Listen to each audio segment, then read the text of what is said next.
Hi, and welcome to Liv4TheCure. My name is Aaron Foreman, and I'm the Vice President on the board at Liv4TheCure. And in this video, I'll discuss the three overarching problems in delivering gene therapy to children with large chromosomal deletions.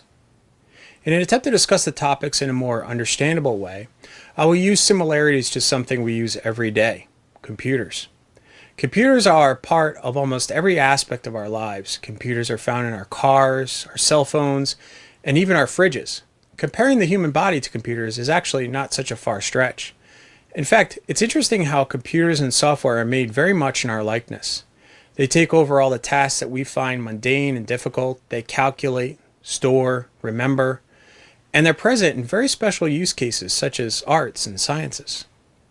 Fundamentally, they are the expression of us. The software that we use on these devices are developed in a very controlled environment. There are rules on how they present on screen and render data for our review. There are rules on how many things it can do at one time or how many resources are required to complete a task. As a programmer, I am confined to the language that I'm developing my software in. That programming language gives the guide and the tools to create applications.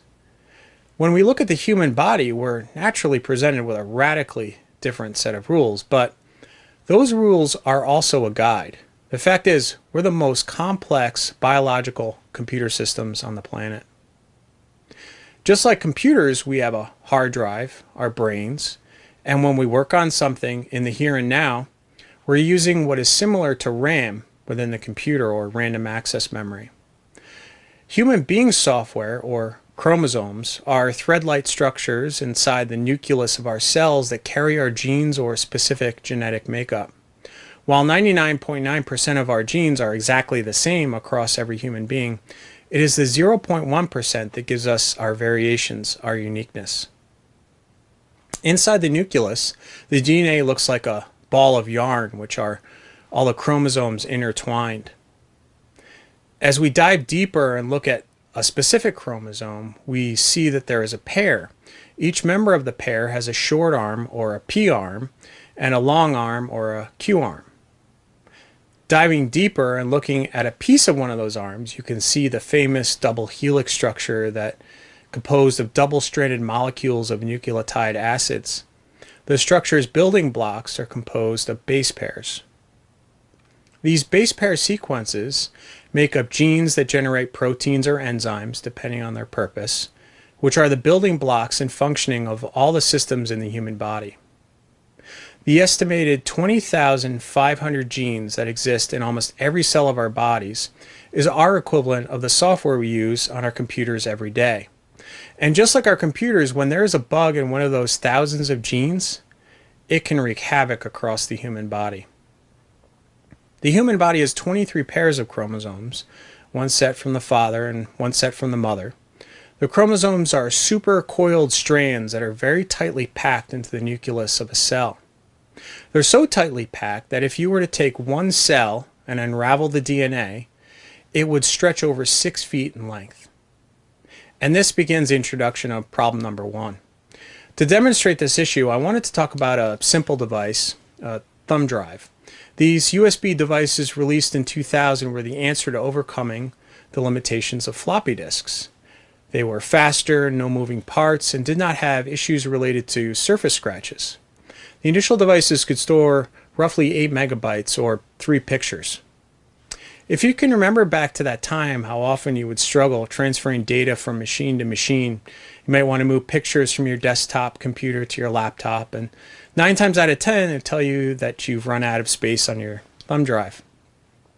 As of 2017, these devices, while used less and less with the introduction of cloud data storage model, have sizes up to 2 terabytes or 2 million megabytes, approximately 800,000 pictures. Gene therapy technologies are on a similar cusp as it pertains to the size of the vessel that a corrected genetic material can be packed into. So a common approach in gene therapy today works like this. Scientists take a naturally occurring virus. They replace the genomic contents of that virus with the corrected human DNA strands that they would like to introduce to a damaged or improperly working human cell. These viruses are referred to as vectors. They are replicated by scientists and can reach numbers in the trillions of vectors within one injectable solution. So a typical approach is to take a vector or virus, then pack the corrected DNA sequences into the vector. Then the vector, just as a virus normally does, latches onto the human cell and delivers the DNA strands by infecting the cell. As stated earlier, the double helix are strands of DNA made up of matching nucleotide base pairs. The human genome is so complex and large that there is no vector that can contain large pieces of DNA beyond roughly 7,000 base pairs. So in other words, only 2 to 3 genes could be theoretically corrected in a treatment. In many illnesses, this is adequate. You might have a single gene improperly working, and these methods provide a clean delivery system. But in a very typical Wolff-Hirschhorn patient, for example, they could have roughly 8 million base pairs deleted. So just as a thumb drive had to increase its capacity to accommodate growing data demands, a vector also needs to be capable of encapsulating millions of base pairs and delivering that payload to all the affected cells in the human body. And this brings us to the second problem. Once the size issues have been resolved through possibly developing new viruses, in combination with compression or zipping of large payloads, the next problem poses big challenges. We've all been affected by viruses on our computers. Most of us have virus software on our computers these days, whether it be a paid subscription or a free service through Microsoft. The goal of these applications are to search and quarantine applications that have been cited as a virus from a list of known bad programs. Of course, what many of us find is that these virus applications don't always work and often stop good applications from running on the machine. So we have to tell the virus software to ignore certain scanning of applications, and the problem is resolved. In delivering gene therapy to a patient, the immune system is similar to a computer virus scanning software.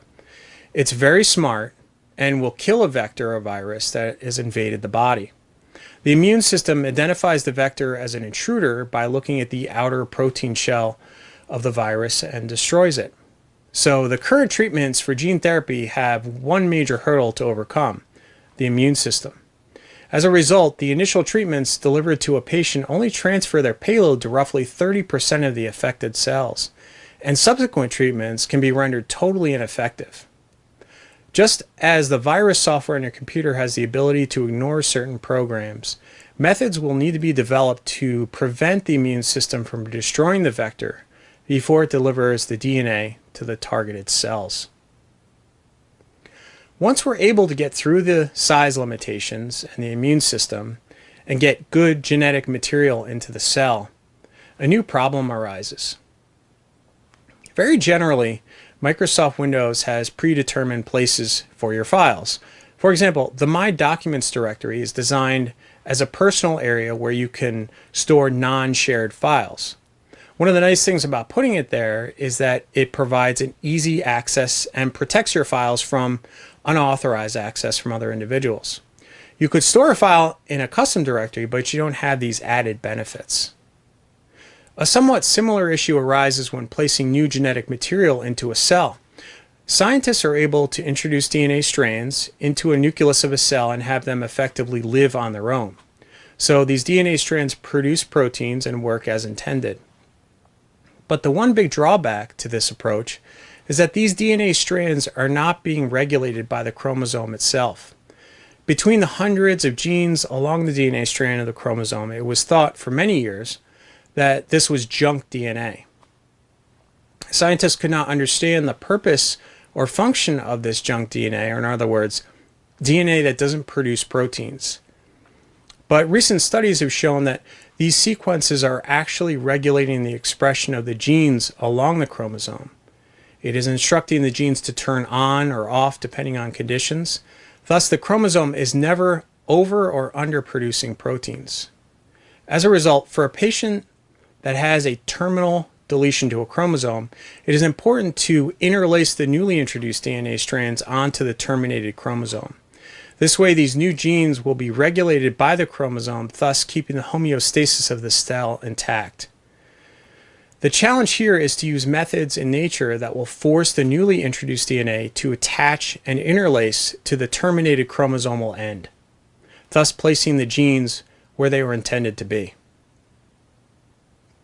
I wanted to talk about one final concept as it pertains to the entire delivery system, and that is quality control. For a software developer, we're constantly testing and ensuring quality control of our software.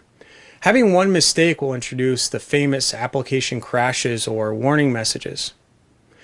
Because all patients will have different treatments due to their variability of the deletions, it is critical that each vector that is introduced into the body of a patient be checked for accuracy. Scientists are able to determine the base pairs that have been deleted from a chromosomal arm by comparing the good chromosome to the deleted one and taking the delta. One possible approach to ensure good quality control for the trillions of cells in a single treatment is by using dye labeling or fluorescent dyes for identifying nucleotide base pairs. A computer could then scan to ensure that the proper DNA sequencing are created and available in the vector before delivering the treatment to the patient. Delivering an improperly formed vector to a patient could result in introducing a new bug to the gene sequencing and potentially new problems. So at Liv4TheCure, how do we define the cure? Patients that have the unfortunate luck of being afflicted with chromosomal deletion have implied damage to their body structures. Just as if you were to lose a finger in an accident, missing genes in a cell can have lasting damage. Individuals with missing DNA can have missing organs, missing brain structures, or a whole myriad of ailments at birth. Additionally, as a patient ages and genes are turned off permanently, such as bone growth, there is permanent damage and those genes cannot be turned back on. But that's not the full story. Imagine an individual with a poor immune system whose immune cells could be cured. Imagine a person afflicted with mental retardation that could potentially have cognitive gains. Imagine a person who has low muscle tone and strength gain neurological control and muscle size.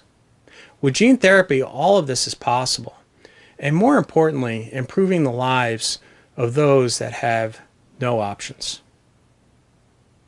Thank you for taking the time to watch this video. And from myself and all the participants at Liv4TheCure family, we will honor and respect every dollar in pursuit of the cure. Thank you.